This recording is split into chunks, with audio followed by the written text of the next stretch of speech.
এই যে করলাগুলো এইভাবে গোল গোল করে কাটতে হবে। আর এখানে চিংড়ি মাছটা ধুয়ে রেখেছি, এই করলাটা এবার এর মধ্যে দিয়ে দেবো।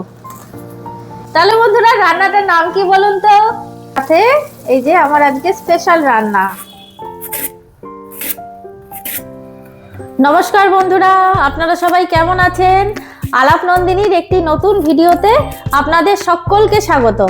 আজকে বৃহস্পতিবার, আর বাবুর শরীরটা না কালকের থেকে একটু ঠিক আছে, জানেন, জ্বরটা নেই, তবে সর্দি হয়েছে, তো গা হাত পা ব্যথা, মাথা ব্যথা হালকা একটু আছে।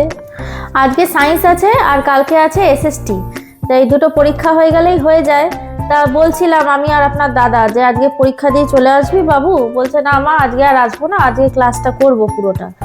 তা গেছে, ওষুধ দিয়ে দিয়েছি, সাথে বলেছি শরীরটা খারাপ লাগলে ওষুধটা খেয়ে নিস। তা দেখি আস্তে আস্তে তো সেই 2:30টা হবে, কিছু করার নেই, বলেছে যখন থাকবে ছেলে থাকুক, স্কুলে ক্লাসগুলো করে নিক।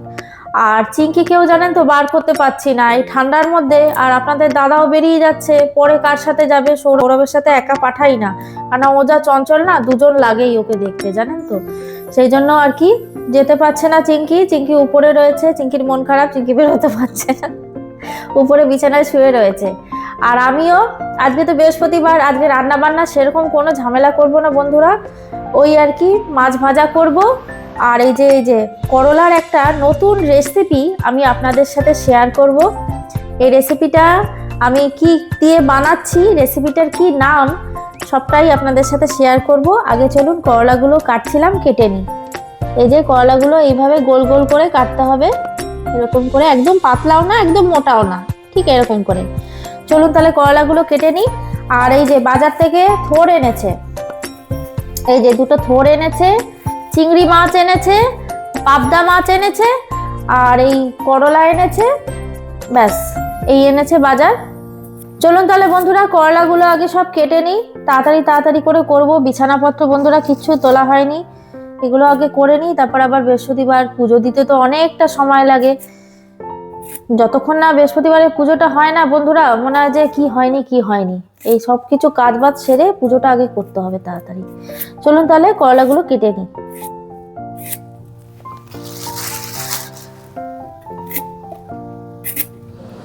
এই যে বন্ধুরা আপনাদের দাদা মাছ এনেছে, পাবদা মাছ, আর এখানে চিংড়ি মাছটা ধুয়ে রেখেছি। পাবদা মাছটা এখন অতটা খেতে ভালো লাগে না, তো সেই জন্য 3 পিসই এনেছে, ভাজা খাবো আজকে। আর যেই রান্নাটা করব সেই রান্নাটার জন্য আমার তো করলা কাটা হয়ে গেছে। করলা দিয়ে একটা খুবই সুস্বাদু রান্না আপনাদের সাথে শেয়ার করব বন্ধুরা, মানে ভিন্ন ধরনের একটা রান্না। তার মধ্যে কি কি পড়ছে চলুন রান্নাটা করতে করতে আপনাদেরকে দেখাচ্ছি। তার জন্য আমি একটা ফ্রাইং প্যান নিয়ে নিয়েছি, এর মধ্যে সামান্য একটু অল্প একটু সর্ষের তেল দিয়েছি, তেলটা গরম হয়ে গেছে। এবার এই যে দুটো ছোট ছোট পেঁয়াজ কুচি করে রেখেছি, এই পেঁয়াজ কুচিটা এর মধ্যে দিয়ে দেবো। পেঁয়াজ কুচিটা বন্ধুরা একেবারে লাল করে ভাজার কোনো দরকার নেই, হালকা করে ভাজবো, লাল রংটা ধরে আসার আগ পর্যন্ত পেঁয়াজটা ভাজবো। আর বন্ধুরা এই রান্নাটা আমার বাবুও খায়, জানেন, আমার ছেলেও খায়। এমনি করলা ভাজা কিন্তু খেতে চায় না, কিন্তু এই রান্নাটা যদি করে দিই সোনামুখ করে খেয়ে নেয় ভাতের সাথে, গরম গরম ভাতের সাথে এই রান্নাটা জাস্ট একদম জমে যায়।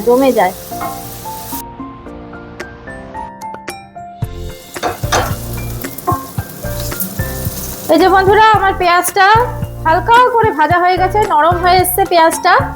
এবার এর মধ্যে এই যে চিংড়ি মাছটা ধুয়ে রেখেছি, এই চিংড়ি মাছটা দিয়ে দেবো।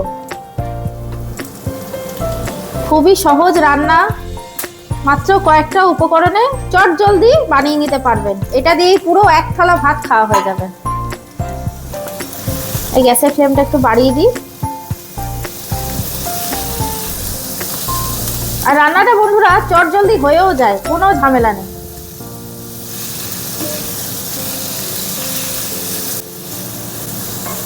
চলুন তাহলে চিংড়ি মাছটা একটু ভাজা ভাজা হোক, ততক্ষণে আমি এর মধ্যে একটা মশলা দেবো, সেই মশলাটা তৈরি করে নিই। এই যে বন্ধুরা রান্নাটা হতে থাকুক, আমি বললাম একটা মশলা করব, তার জন্য আমি এখানে সাদা সর্ষে নিয়েছি, দেখুন বড় চা চামচের 2 চামচ সর্ষে নিয়েছি, সাদা সর্ষে। সর্ষে বাটার সময় আপনারা তো সবাই জানেন, এই যে একটা লঙ্কা একটু লবণ দিয়ে পিষতে হয়, নাহলে তিতো হয়ে যায়, টিটকুটি একটা ভাব চলে আসে। তা চলুন এবার আমি এই সর্ষেটা পিষে নিই। একটু জল দিই। দেখুন বন্ধুরা, চিংড়ি মাছটা হালকা ভাজা হয়ে এসছে। এবার আমি এর মধ্যে দিয়ে দেবো এই যে কাঁচা লঙ্কা। কাঁচা লঙ্কার এই যে মাথাটা আর আগাটা এই হালকা করে কেটে নিয়েছি, আমি কেটে দিয়ে দিলাম। আর দেবো এর মধ্যে করলা। এই যে এই করলাটা এবার এর মধ্যে দিয়ে দেবো। রান্নাটা করার জন্য বন্ধুরা আমি কিন্তু একদম বেশি তেল নিইনি, অল্প তেলেই কিন্তু এই রান্নাটা অতি সুস্বাদু হয়, ভীষণ ভালো লাগে খেতে। এবার গ্যাসের ফ্লেমটা বাড়িয়ে দিই, বাড়িয়ে এটা নাড়িয়ে নিই। কি দেখে অবাক হচ্ছেন? দেখে অবাক হওয়ার কিচ্ছু নেই, দারুণ রান্না, খুব পুরনো একটা রান্না এটা বলতে পারেন। এবার এর মধ্যে দিয়ে দেবো একটু হলুদ গুঁড়ো, অল্প একটু, আর দিয়ে দেবো একটু কাশ্মীরি লাল লঙ্কার গুঁড়ো, অল্প, জাস্ট অল্প অল্প করে, বেশি মশলাপাতি এর মধ্যে কিচ্ছুই লাগে না। আর দিয়ে দেবো এই যে লবণ, আর একটু দেবো, ব্যাস। এবার এটা নাড়িয়ে নিই ভালো মতন করে সবকিছুর সাথে।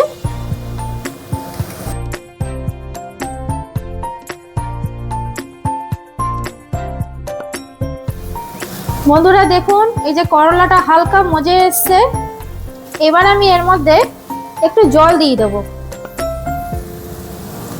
খুব বেশি না, এই ব্যাস অল্প একটু জল দিয়ে দিলাম। এবার করলাটা একটু সেদ্ধ হওয়ার জন্য আমি এই যে ঢাকনাটা দিয়ে 7 মিনিটের মতন ঢাকা দিয়ে রাখবো।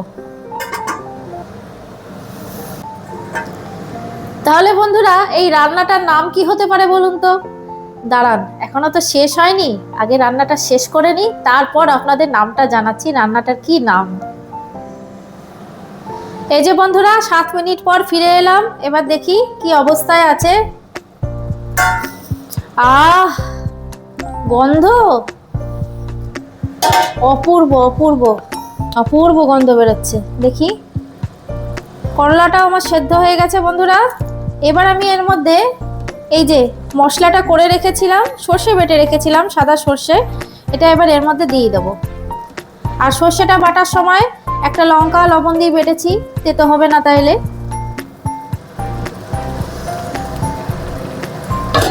হাত লাগাতেই হবে, হাত দিয়ে পুরোটা কাচিয়ে নিই। খুবই সিম্পল অথচ সুস্বাদু। পুরো সর্ষেটা আমার দেওয়া হয়ে গেল। এবার এটাকে একটু মাখো মাখো করে নেব। এই যে একটু জল আছে, জলটাকে একটু টানিয়ে নেব। দুর্দান্ত রান্না বন্ধুরা। আর এই রান্নাটা করার সময় দেখতে হবে করলাগুলো যেন একেবারে গলে না যায়, তাহলে কিন্তু খেতে খুব একটা ভালো লাগবে না। করলাটা এরকমই থাকবে গোটা গোটা, অথচ দেখুন সেদ্ধও হয়ে গেছে, রংটাও কিন্তু ধরে রেখেছে। করলার যে সবুজ রংটাও কিন্তু রয়েছে দেখুন। আর বন্ধুরা এর মধ্যে একটু মিষ্টি দিয়ে দেবো, মিষ্টি ছাড়া তো কোনো রান্নাই অসম্পূর্ণ। অল্প একটু দিলাম।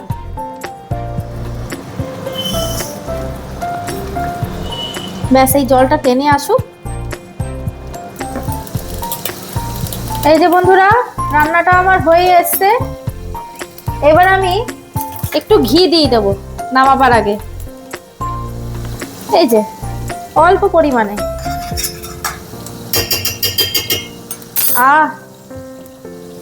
অমৃত অমৃত বন্ধুরা, অমৃত। এই যে মাখো মাখো হয়ে গেছে। এবার গ্যাসের ফ্লেমটা অফ করে দিই। রান্নাটা আমার একদম রেডি। গন্ধ বেরোচ্ছে। তাহলে বন্ধুরা রান্নাটার নাম কি বলুন তো? চিংড়ি করলা সর্ষে মেলবন্ধন। কি ইন্টারেস্টিং নাম না? রান্নাটা খেতেও কিন্তু ভীষণ ইন্টারেস্টিং, দারুণ। একবার না খেলে কিন্তু বুঝবেনই না রান্নাটা কি স্বাদের। নামটা আমার এত ভালো লেগেছে, আপনাদের আরো একবার বলছি শুনুন, চিংড়ি করলা সর্ষের মেলবন্ধন।